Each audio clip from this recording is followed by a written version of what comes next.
Welcome back, everyone. I'm Deborah Gardner with Hospitality Today Live, and we are here on this Thursday, September 23rd, to help launch the first ever International Hospitality Women's Day celebration and a call to action for women around the world in the field of hospitality. And there are so many that we would love to have on this day and show, but we only have so many hours to broadcast this show. But we do hope that you are taking the time to recognize any of your hospitality women that's in your office or your home, or even your friends that you know are in the hospitality business. And we appreciate those that are here that are supporting hospitality women to advance them so that we can really do a great job for all those that we serve, again, around the globe. And today, now, our next guest, along with all the rest of them, I want to introduce to you Ana Paula Hernandez. And she is actually the VP and Managing Director for the BCD Latin America Meetings and Events. So Ana is here to represent Mexico. And we're so happy that she is here because I'm talking about a woman, a businesswoman that has been in the business for 2 decades. She is a big, huge industry advocate. And we know that she's held several different leadership positions. She's been awarded the most influential leader in Latin America. And she lives in Mexico City with her husband and 2 little kids, Fran and Anna. And today she's going to talk to you about her experience, her amazing experience in the industry in Mexico, along with the impact and the challenges of the Mexico destination. Also, she's going to share with us how BCD Meetings and Events have overcome and redesigned their offerings as well during this pandemic, and what Ana believes women in hospitality need to know that she wished she'd known a long time ago, and so much more. So don't go away. We'll be right back with Ana Paula Hernandez.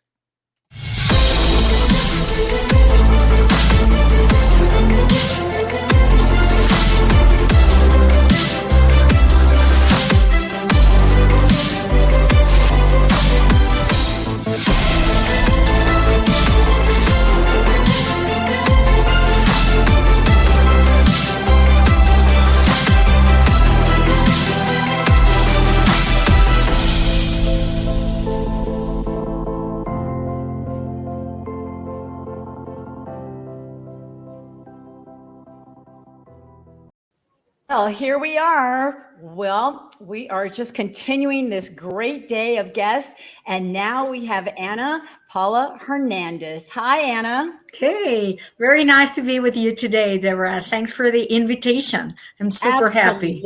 Absolutely. Well, I know you are an advocate in the country of Mexico, and what better person that has been in the industry for so long and for such a prestigious company as well. So we're the one that's really honored to have you here today. And we've got a lot to talk to you about, especially for this particular day. And I know you just had a birthday this month, and so happy birthday. We've got a couple birthday girls going on here. But I'm just curious and I know our viewers are too, can you share with us your journey in the industry, especially in the destination of Mexico? Yeah, sure. Well, I started working, I was born in Mexico City, but my family and I, we moved to a city in the center of Mexico, in the state of Guanajuato, called León. So that's where I grew up. I started working very young, and I remember I had my first management or leadership position as director of tourism of the city.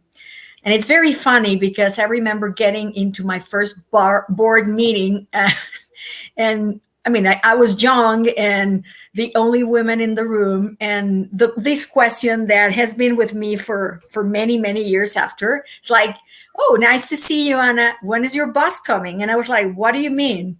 Well, I've been recently appointed the direct. Oh, sorry. And everybody were excused. So it was a great time. But it was, I do not blame them because it was normal. It's still normal, unfortunately, in Mexico and in other countries of Latin America. I spent there. It was an amazing time. We were able to position the city as one of the top destinations for meetings and events. And that's when I met our friend Eduardo Chaillo. He was starting the Mexico Tourism Office at that time. So he invited me to work for the Mexico Tourism Board at the time. And then I moved to the city. I spent there a few years. And then after that, I joined the Centro City Banamex. It's the largest convention center in Mexico. So I was responsible for the international strategy as international director. And at that time, I was also the president of ICA in Mexico. I think in my beginning, I understand how privileged I was because of my education, several things that probably sometimes you take for granted. So that's when I realized that I needed to give something back to the community. So I became super engaged with all the associations. And I also got real great mentors as Eduardo. He's a great advocate for Mexico, and he's still not living in the city, but I think he's our best promoters. Everywhere he goes, he represents Mexico super well. So, he really does. Then from the convention center, I started the journey at BCD back in 2008. I was responsible for Mexico. It was a great experience. At that time, nobody was thinking on digital and virtual strategies. And then I spent 4 years at American Express. It was also a phenomenal experience. I was responsible for the region. And as of 2019, I returned home to BCD, a company I really like and love. It's just an amazing culture of people. So it's been a great journey. I've been surrounded by extraordinary people. We have also great industry in Mexico. But yeah, it's been interesting, right? Not a common one for a woman in a market or a country like Mexico, where still the presence of women is not that relevant. Right. And that's what this whole show is about, is to bring that to the surface. But what I love about your background and your experience, a lot of especially newly experienced women in hospitality, or they're interested in coming into the hospitality industry, what they're hearing from you is you're gathering all this experience from whatever company or organization you're working with. And I know a lot of other industries out there are not used to that. They're used to, being loyal and staying with one company or organization, where in the hospitality industry, you're learning and you're growing and you're improving each and every job that you do. And we are, as big as the industry is, it's small. So chances are you're going to be working with somebody that you've met or that you've come across before, right? So it's like, it's okay to, hop around and try something new and different, because we're all one big family. So absolutely. I love your background. That is so true, even here in the States. And you talked about BCD, and I know that this past year, of course, in year and a half has been really tough. It's been a big impact on Mexico. As a matter of fact, Mexico generates 1.5% of the country's GDP, which creates millions of jobs in Mexico. And of course, the pandemic really spoiled that. So what are some of the challenges that BCD had to face, and how did they overcome, some of those challenges during this time? Yeah. I think it's been extremely challenging, not just for BCD, for the entire industry. To your point, this is an industry that not just creates job, but I think we create when we meet. This is the saying of MPI, right? When we meet, we change the world. So we're behind all these experiences. It's about the learning opportunities. So it's been devastating. And we as a company had to act super fast. So the pandemic started in March, and by May, we had to pivot really, really fast our digital and virtual strategy. And it was tough because having these conversations with our clients was like nobody wanted or nobody wanted to change, or we all felt that it was going to last for a few months. And here we are, like 18 months or 19 months since this started, and we still don't know when this is going to be over. So putting in front of them a different way to present and to meet with their clients, with their stakeholders has been a challenge. But I think it's been an interesting journey for everybody. It has put us in a spot where, we're not anymore in our comfort zone. We need to embrace change one more time. But what I can tell you about the Mexican industry is we're a super resilient industry. Maybe this has been the largest crisis, but there have been others like the earthquakes and some others where we have come together. And I think that's the secret, right? As long as we're together as one team, not just BCD, but the entire community, to your point, Deborah, I think we need to support each other. It's a small world, and you never know. And that's the only way we're going to be out of the crisis, right? Right. Little by little, we are recovering the numbers. As a company, this line of business, if you will, was able to help us leverage the storm a little bit. And it's amazing the results and the response from the clients. Yeah, you're absolutely right. I totally agree with you on this. And it's interesting throughout the day, all the women that we have been interviewing from Canada to Spain. It's amazing how everyone is facing the same challenges and yet have the same outlook. Because you're absolutely right. We are in this together. We will get out of this together. And it's just, not the waiting game, but at the same time, we got to keep moving forward. There's no doubt. And I would imagine, like we've talked to the other women in the other countries throughout the day, they have family as well. And as much as we know that this industry is a 24/7 type of industry, we have family. So how has that been for you during this kind of time off, and time of grace with your two little kids? What have you been doing, and what's the new perspective there?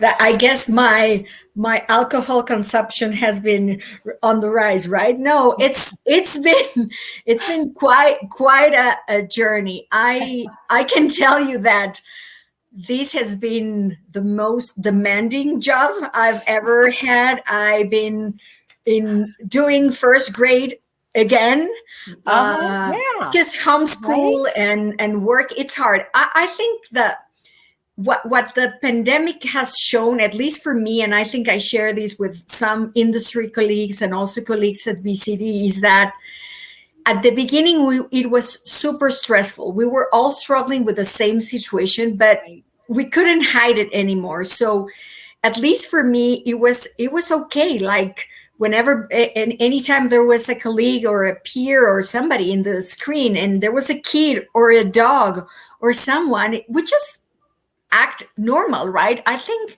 this is giving us the opportunity to really understand that there's not a line, like a clear line between job and your home or your life.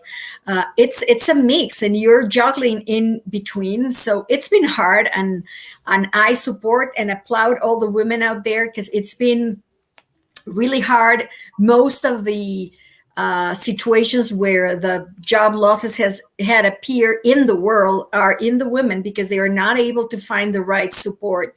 I'm blessed because I have the support. I think that's a secret. I mean, nobody has a secret recipe, but I think you need your tribe, and your tribe could be your husband, your spouse, your partner, your family, whoever you need in that context, and also to raise your hand. I think it's also important, and that's something that I've learned from other women that are my mentors, is that you need to speak up. Like, who is going to know if companies are run by a man? How are they supposed to know about all these struggles? You need to speak up. You need to propose different stuff. So I think that's the way we can change a little bit. It's not perfect. I cannot say that it's consuming and tiring. Of course, every Friday I feel drained, right? But I know that, like, it's just for today. Everything is going to be fine, and we're gonna get there. We're all struggling the same. Yeah. I just bet that your kids are just not used to having mommy home all the time. I know. Yeah. Now it's an adjustment for them. Yeah. Especially the youngest one. I think she's doing better because the majority of her life she's been in lockdown, so she's okay. But my 7-year-old, he's not having a good time. So I am concerned when I have to be on the road again, what's going to happen, because it's like, what? We've been here like all together. So anyways, one day at a time. I think that's another learning, to be flexible and just don't anticipate, because anything could change in the next 24 hours. And pick your battles, just kind of go with the flow. And I know. And I love the golden nuggets you really displayed. Definitely have support, have someone there for you, be flexible, take one day at a time. And that's what you can do, because it's an industry that we have passion for. We love so much. And if anyone's going to understand, our industry is going to understand when there's a family crisis or a family need of any sort. So we're at least in the industry where people understand and understand that, hey, family balance, it has to happen now, especially moving forward. It's not all, again, where we're always going to be at work. We have to really, it's our insanity. We've got to breathe. We have to have some time to ourselves and to our family. And I believe the industry is going to change moving forward on that as well. Yeah, I agree. I think this is an opportunity to change the way we work. Also the office space. And I remember these conversations in Mexico around, no, virtual work doesn't work. In Mexico, people are not able to do that. And here we are. And I think a lot of people have shown their capacity and going above and beyond. So yeah, I agree with you.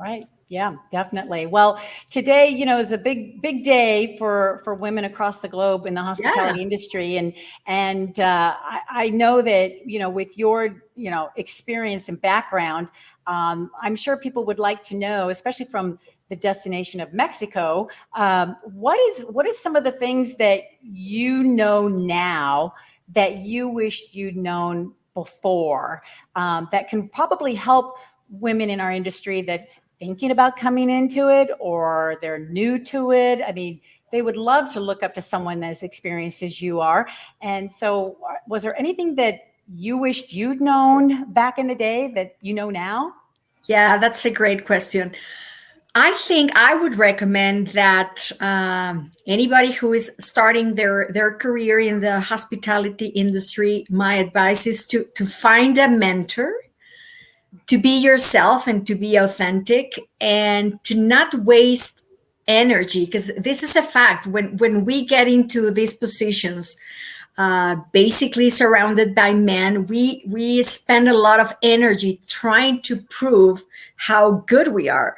And I would not do that again, because that's super time consuming. I just do it. And since it's authentic, and people will notice. And if they don't notice, it's their problem and not yours. But again, be authentic and really speak up when there's something that you don't really like. Because sometimes we're shy on raising our hands at the right time. That'll be my advice. Yeah, that is really, really good advice. And you hit a chord there when you talked about mentorship. It seems like that's been the theme throughout our interviews today, that if you get a mentor, it will help elevate you. It'll help accelerate you, because there are women in the industry that do have the answers, that do have the experience and have been there, done that, like you. And so mentorship, I think would be a great idea for anyone to gravitate. And yet, when you're experienced like you are, who do you look to as a mentor? Well, I have mentors that are both women and men. I think you need to look for people that have the experience, people that you trust, and that you have the connection, because it needs to be very authentic, and they need to be able to tell you the truth and that you receive it in a good way. Because if that you don't have that bond, it doesn't work. Right. Somebody that brings you back to earth and say like, hey, hold your horses, you're going too fast. I understand you can be frustrated, but in this segment, you need to be careful with ABC. Or, no, you're being too shy. Why don't you do this? And having this different perspective and working on your bias, right? Right. Totally agree with you on that. That makes a lot of sense. And I think that mentorship is, again, like you said, male or female, needs to take place. You need that different perspective. You need to find out, from other things, because there's so many people that say, okay, I'll figure it out myself.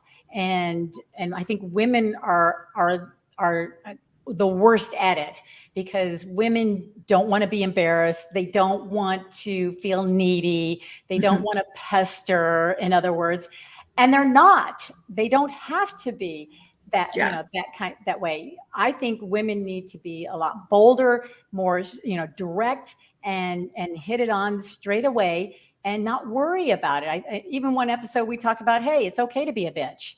But we in at least in countries like Mexico, we grow thinking that if you're that, nobody will love you, or everybody's gonna hate you. It's like, that's not going to happen. No, not at all, especially when they know you. And if they don't, then hey, at least they know that you're serious and you're passionate and you're talented and you're ready to get to work and get whatever it is that you need to get done. So, hey, have an attitude. It's okay. In my book, definitely. So with knowing that, and knowing how, especially when we get back to recovery, we're going to have this meeting and event revenge. I mean, things are just going to come at us. People are going to be so, people are wanting to get outside right now. And I just see that things are really going to pick up, and it's going to be back to the stress level again, which I think women are afraid of dealing with. So how do you cope with, for you, not your kids or work, but for you, what do you do to cope all the craziness? I know we talked to someone earlier, they read books to just kind of escape, and there's somebody that takes yoga.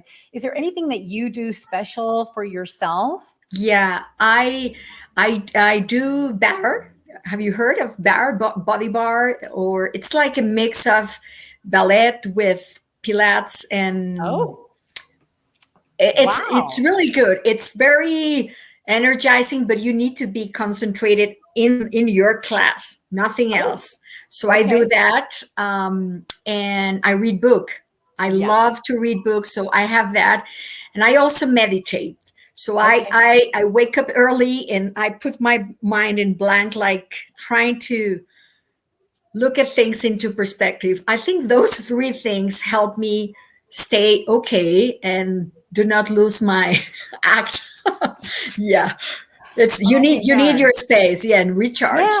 And how you read books and have kids and a career, you're putting me to shame, because I don't know how you find all that time. But when I put them into sleep. Yeah, exactly. That you kind of have to schedule it all, right? So we have a viewer that's asking, what kind of books do you read? I love historic novel. Okay. I am super passionate of that, but I also like to read some business oriented books like Malcolm Gladwell or yeah, it depends on the time. I just finished the Gift Oh, or from Eddie, the survivor of the world yeah. wars. So things like That that ought to be sometimes just interesting. super Oh, interesting. oh, Yeah. Oh yeah, it's very yeah, yeah, it put things in perspective. I think yeah. that helps me also. Like, oh my God, we're suffering, and these guys were really struggling in the Yeah, past. yeah, absolutely. And I would imagine you have some favorite movies out there that you like to watch once in a while. I know one of mine is Slumdog Millionaire.